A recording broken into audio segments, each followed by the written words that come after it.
LOP in the building. My life been a movie, I should've filmed it. Nicely with the pen game. Pops taught me the spit game. Get your cameras ready, we heavy catch when I'm in frame. Produk, opinionated, but I'm coming through smooth with it. I be kicking facts, you could Google it. Run a block to the booth, hear the truth, just another lane lock. I'm a Crown Heights legend, still repping the same block. Whoa.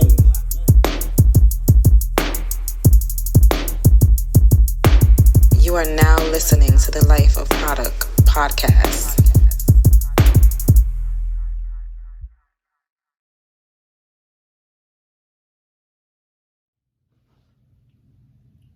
Yeah, what up, man? It's the boy Produk. You are now locked into the Life of Produk podcast. This is episode 22. Fuck with your boy. I told you on episode 21 I was gonna take a few shots for y'all. I did that. It was quite fucking lit. Listen, y'all gave me some dope fucking feedback from that last episode. To my followers and to the fans and to the listeners, like the weekly listeners, like the loyal ones, and the new ones, I fuck with y'all too. But to the loyal ones, I fucking love y'all. You know what I'm saying? I owe y'all an apology though. I did not put out an episode last week. I was on vacation. I'm allowed to fucking do that. Your boy was in Vegas. The turn up was kind of fucking real. It was kind of real. Yo, shouts out to the Fullers. I went out there for a wedding. Well, I didn't actually go to the wedding. I know that's some ghetto shit. I went for a wedding, didn't actually go to the wedding. But due to COVID, there's like a cap on like how many people. I think only like 10 people could attend the wedding and shit. So, you know, let the family go and things like that. But I was there for support and I was there for the turn up. And I was tired as fuck when I got home because life is that real. So I usually don't catch like afternoon flights. I usually only do like morning flights, morning and overnight flights, like a red eye and shit. But due to life, I had to fly out there during the afternoon. The good thing about going to Vegas from the East Coast, there is a 3-hour difference. So when you get there, you don't really lose that much time, even though it's a 5-hour flight. So I get out there straight to the turn up, like straight to the turn up. There was no chilling. I was like, I'm not taking a nap, none of that shit. I went straight to Town Square, did a little shopping out there, looked around and shit. Bang, bang, bang, went to the room. It was lit. It was so lit. First thing I did, first fucking thing I did, I bought a bottle of Henny and I bought a bottle of Cavassier. Who the fuck still drinks Cavassier? Yo, I was out there feeling like Diddy and Busta Rhymes and shit back in the early 2000s. This is how real it was. You know what I'm saying? So we had a really good time. I partied with everybody a night before the wedding. Didn't really go to the wedding. After the wedding, everybody partied. We went to STK and everything. Like, you know, the food was good, man. But and I think marriage is a beautiful fucking thing. And I really wish them the best of luck. I wish them the best of luck. They look very happy, very happy. Like you ever look at a couple when they get married, you're like, shit ain't gonna fucking work. Look, I keep it real on the show. There's people weddings I've been to, or people I know who have gotten married, and I was like, that shit is not gonna fucking work. But you know, you go for support. But to the couple who's you know, everything I attended with, I really feel like they're gonna work out. Like I could see the love, yo. I could see it. I felt the energy. You know what I'm saying? That shit is great. But back to the show. So like I said, I missed last week, so I'm coming back with some fire for y'all today. Today's episode 22. Episode 22 is called Owning Your Character. Real shit. We're gonna talk some real. I'm gonna keep the energy 100% real, and I'm gonna keep it grown for y'all. It's called Owning Your Character. Like, have you ever looked at yourself and questioned like who you are? I know this might sound crazy. Like, have you ever like really looked in the mirror and thought to yourself, who the fuck am I? I think this is some shit that we should all do at a certain point in life. You know what I'm saying? I'm very big on self-care. I'm very big on self-love. Excuse me. Very big on self-care, very big on self-love. But what about self-analyzation? I think that's some shit people run away from. I think a lot of people are afraid to self-analyze themselves. I think half of the people that do it, they don't do it in the correct way. I think they bullshit around it. I don't think they keep it real with themselves 100%.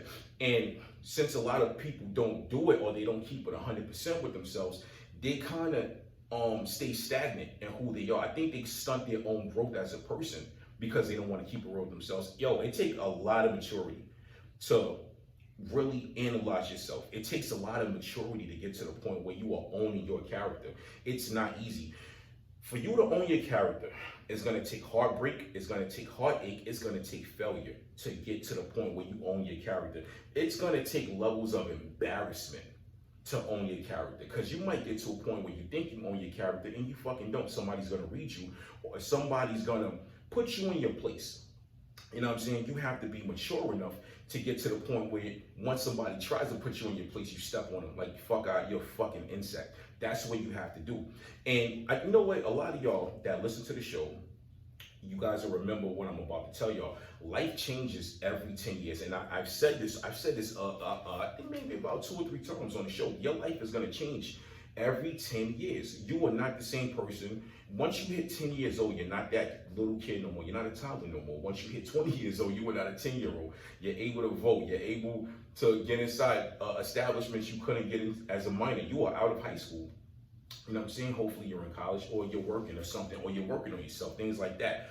By the time you hit 30, that 30 juice is setting in. You are not that 20-year-old no more. So every 10 years, your life changes. Like, really think about that. Like, I sat back and I've done a lot of self-analyzation to own my character, which I 100% do. And there's been times during my 30s, I've thought about where I was at in life in my 20s, or who I was at in life in my 20s. And I'm actually happy that I am out of that. You know, a lot of us be like, damn, I want to go back to my 20s. I get it, because after 30s, the 40s is fucking coming. You know what I'm saying? Nigga, can I keep it real? Fucking death might be almost around the corner. You know what I'm saying? I hate to say it, knock on fucking wood, but bang, bang, bang. But a lot of people in their 30s, they be like, damn, I wish I was back in my 20s. You know what? If I could take a trip back to my 20s, honestly, I don't know if I would do it. I don't know if I would do it, because I went through a lot of shit in my 20s. I'm a very mature person. It doesn't matter what level of maturity you are at. Sometimes life throws you curveballs, and the people you associate with or the people you're in a relationship with will cause some of those curveballs. Now you gotta dig yourself out. Those curveballs are gonna put you in a dugout. You gotta get back on that fucking, you gotta get that baseball back in your hand. You gotta hit a home run in life. You know what I'm saying? Thank God I've been able to hit home runs. You know what I'm saying? Which is crazy. So I don't know if I would want to go back to my 20s and redo that shit over. You know what? I'll look at myself, right? I've done a lot of self-analyzation. Like I said, I feel like I own my character. I've done a lot of self-analyzation, right? And I can honestly say right now, me in my 30s where I'm at, I feel like I'm an updated version of myself. I'm like the fucking 2.0 iOS version of myself. And I'm gonna tell you why do you ask? Because I own my fucking character. I wholeheartedly own my character. Now this shit was not easy. It was not. Owning your character, you have to own your character on a physical level. You have to own your character on a mental level. You have to own your character on a spiritual level. You know what I'm saying? You have a lot of people that were raised in church. You have a lot of people that were not raised in church. I wasn't particularly per se raised in church. I would go here and there every few Sundays. My mother would take me. As I got older, in my late teens, I would took it upon myself. I would go sometimes here and there. On a spiritual level, I pray at least 3 times a day. At least. And you know what I do? When I wake up in the morning, I get up. First thing I do is get on my knees and I pray. I get in my car. I pray when I get in my car. I pray, I get back on my knees at night and I pray before I go to sleep. And this is not me saying this to brag. This is me trying to inspire y'all to do the same thing, because I told you guys before, a lot of y'all that are in great positions in life, you did not get there on your own. God did that for you. God moved some chess pieces and put you there. You might think you did, but you didn't. You might subconsciously think you did, but your soul know you ain't get there. Your soul is like, nah, B, you ain't do this on your own. We had help, you know what I mean? But on a spiritual level, I've gotten it. Now, owning my character on a spiritual level, I wholeheartedly feel I can get further. And I told y'all, at a certain point in life, I want to get saved. At a certain point in life, I verbally profess my love to God. And I verbally said, my life is yours, you know, my life, my soul, all of that stuff like that. But I do at a certain point, I want to get to a certain point where I'm not using profanity, when I'm going to church on a regular, and I want to live that life at a certain point. I'm not 100% ready yet, because me, I don't like doing things halfway. I don't like doing things at a 50% level or the 50% rate. I like doing things at 100%. If I'm going to do it, I'm going to do it. And real talk, I don't like jumping and stuff and not being ready to really fully commit. And that's a problem I have with a lot of things and a lot of people. See, sometimes we're not ready, but we'll do it anyway. Now, I believe in going off of a leap of faith. I believe that. But something like that is serious. It's very serious. I've known people that have got into that and they strayed away from it, and they were worse off before they got into that lifestyle. You know what I'm saying? I feel like God will look at me and be like, come on, yo, what you doing? Why you going back to that? You know, I honestly feel like that. So the day I get into that and I fully devote my life to it, I'm there, dog. I'm there. The show you might not hear no profanity from me on the show, but you're still gonna hear the show. I'm gonna still keep it real with y'all. I'm gonna still bang, bang, bang, go all the way in. Yo, we gotta take a quick break for our sponsors. Shouts out to Anchor. We're gonna pay these bills. We are gonna be right back with the Life of Product podcast. Yeah, what up, man? It's the boy Produk. We are now back with the Life of Product podcast. We are talking about owning your character today. Owning your character is not easy, but it is important. It is very important. You have to rock this shit. Look, listen, I told y'all a while back, I am the inspiration dealer. I am the inspiration dealer. I will sell you guys the willpower to win. And in doing that, I'm gonna tell you how I got my W. Because I've gotten my win in many different areas, and I want you guys to get the same thing. I'm not selfish. I'm not at all. I get nothing out of watching people fail in life. It actually hurts me to watch people fail in life. It bothers me so much on a level I can't even explain to y'all. Because seeing people fail in life, I feel like I felt because I could have stepped in and helped them in some kind of way. I want y'all to get that W. So you gotta own your character. I told y'all about owning your character on a spiritual level. You have to own your character on a mental level as well. Black men, we have to own our character on a mental level. We have to crush this shit. We have to. Black girls, own your character on a mental level.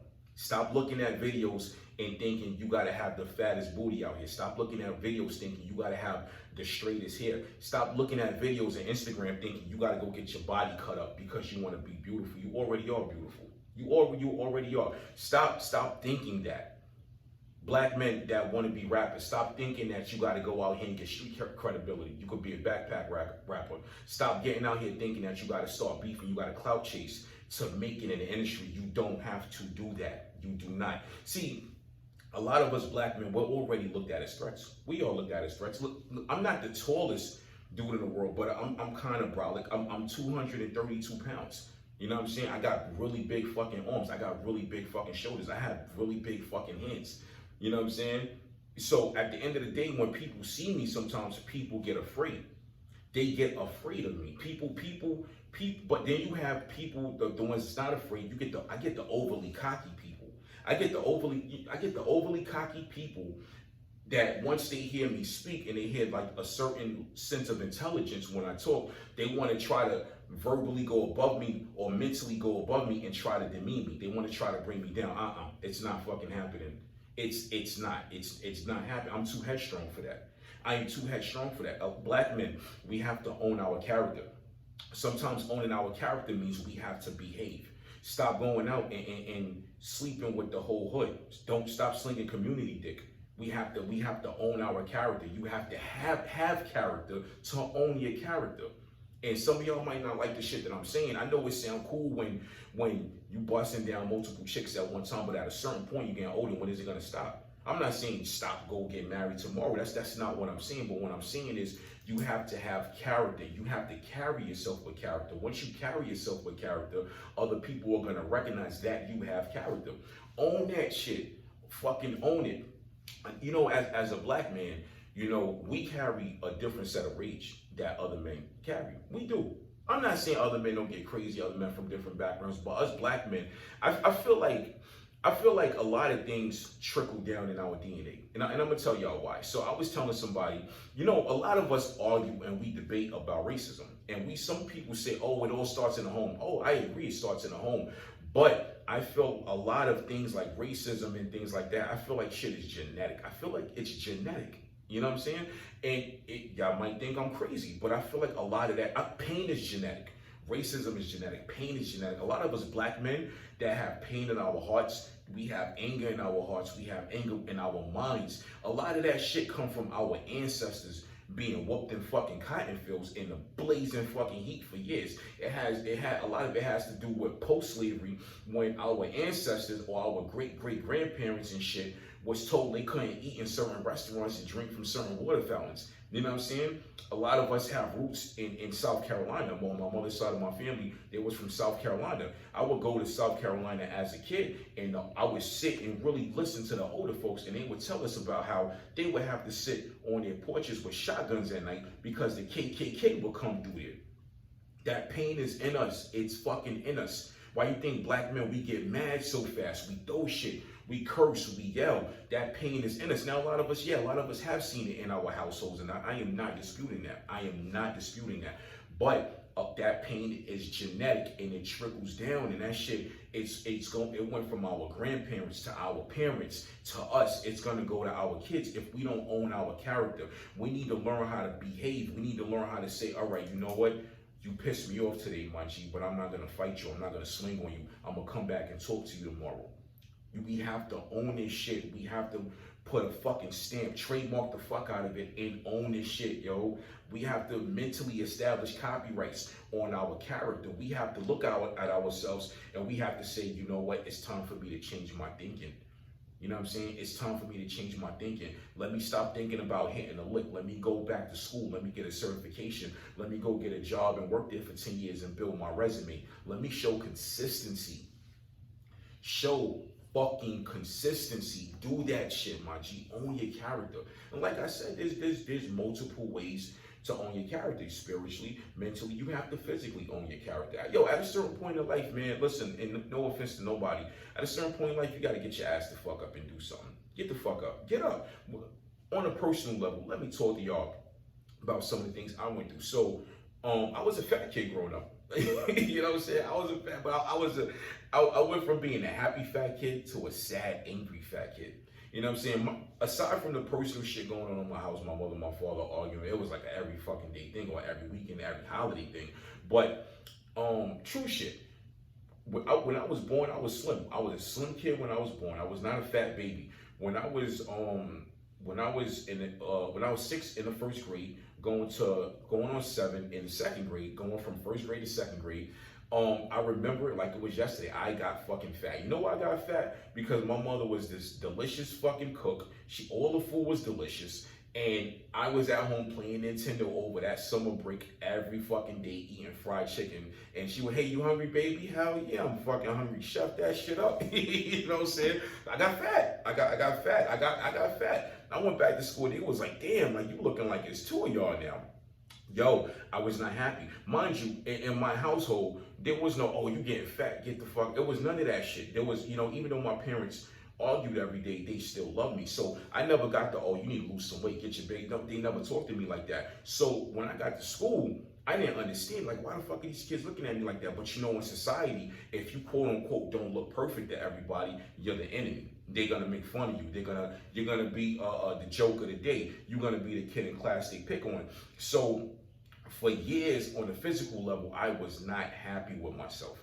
I was not happy with myself. Then what made it even harder, I got my older brother. My older brother was tall. He was tall. He was good looking. He had a 6-pack and shit. He used to work out. But on the great side, to flip that over, it inspired me. I hit a certain point in life, I was like, I can't. I literally woke up one day and I was like, I can't do this shit no more. And I remember like it was yesterday. I got in the middle of the floor where he was working out in the living room, and I said, yo, let me do push-ups with you. I couldn't fucking do one. Yo, it was fucking horrible. I couldn't do one. It was a struggle. It went from me struggling for a week to do one. After I knocked out one, I got about 5. After I got 5, I got to 10. After I got 10, I got to 20. So the things I started doing, I started turning the fat to muscle. So after that, my pops put me in judo. We used to go to the boxing gym here and there. My pops put me in judo. After, during judo and shit and that turnover, I started playing baseball. I played like 2 seasons of baseball for the PAL. That was great. I used to play football on my block. Now I'm starting to become physical. Then it went from me doing that to playing handball in Lincoln Terrace Park every day. I'm a fucking Lincoln Terrace legend. You better believe that shit. Ask about your boy. I used to play handball in the park every single day. Every single day. I played handball so much. I started taking my gloves off and playing bare hands, and I had a rash in the middle of my fucking hand. My skin was peeling, and my mother had to take me to the doctor, and they had to give me a fucking antibiotic cream for my hand. And the doctor was like, look, you gotta play with gloves. I know you love it. But it got to the point, I started losing weight, but I didn't realize it.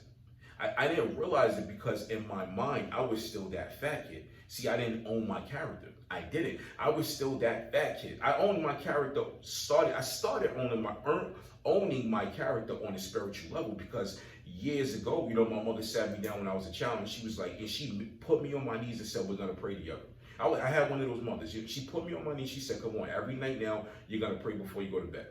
You know what I'm saying? So I already started doing that, which was great. I thank God to this day she instilled that in me, you know what I'm saying, when I was a child. So, but mentally and physically, I did not own my character. So, like I said, I started losing weight, started building a little bit of muscle. The year, and I told y'all, a lot of y'all remember, I said when I was in high school, I started high school in New York. I finished high school in North Carolina. So 2 years after that, I'm 16 years old. I'm in, I think I had what was this? I think this was a computer class I had. Shouts out to my boy, Boris Jenkins, and rest in peace to the homie. He passed away. We were really, really, really good friends. And we had a class, and me, him, and another homie, we all sat next to each other. So one day, the class breaks up, we're doing this. I don't know what high school y'all went to or what y'all high school was like, but they had these, they used to always have these little nerdy kids from the school newspaper that would walk around the school with fucking cameras. And they were very aggravating because they always want to throw that shit in your face, which I actually didn't like. So before I end the show, I'm gonna put y'all on something. I'm gonna tell y'all the journey which got me onto owning my character on a physical level. A kid comes up to me and takes a picture, right? I had like a Fat Form shirt on, you know what I mean? Because Fat Form was the shit. By this time I cut the braids. I had like 360 waves. My pops taught me how to shave with a razor. My brother taught me how to shave with clippers. So I used to go in the bathroom, take the clippers, doctor up the sideburns because, you know what I'm saying, you're going to school, you want to look fresh for the girls, right? I didn't have a beard yet because this is 16-year-old me. I had like little peach fuzz and shit on my mustache or whatever, right? So the kid takes a picture, right? And he's like, oh, yo, check it out. I say, yo, listen, I don't really like pictures. Please delete it. He said, look, after me and him going back and forth for like a minute, he said, just look at it, because this is by this time they had digital cameras. He said, just look at it. I promise I will delete it if you don't like it. So I said, boom, show me. He showed me the shit. And honestly, up until that point, I hated taking pictures. Fucking hate. I hated taking pictures. I didn't like it because I was, in my mind, I was still this fat kid. So before he took this picture, anytime I would look at another picture, anytime I would look in the mirror, I would still see that fat kid from Crown Street with braids that people used to laugh at. Now, by this time, by 16, I dropped a lot of weight. I got muscle on me. Waves is 360. To this day, I cannot remember the kid's name, but I think this kid, because this kid put me on the path to owning my character. And I thank this kid to this day, because before then, I was so self-conscious about myself on a physical level. I did not like how I looked on a physical level. Something sparked in me that day. I don't know what the fuck it was, but yo, shouts out to that kid. And I honestly feel like if that kid was not there that day, I would still subconsciously feel like I'm just that fat kid from Crown Street. The crazy thing about owning your character, a lot of people will perceive you to be cocky or they will perceive you to be rude. And that's not always the case.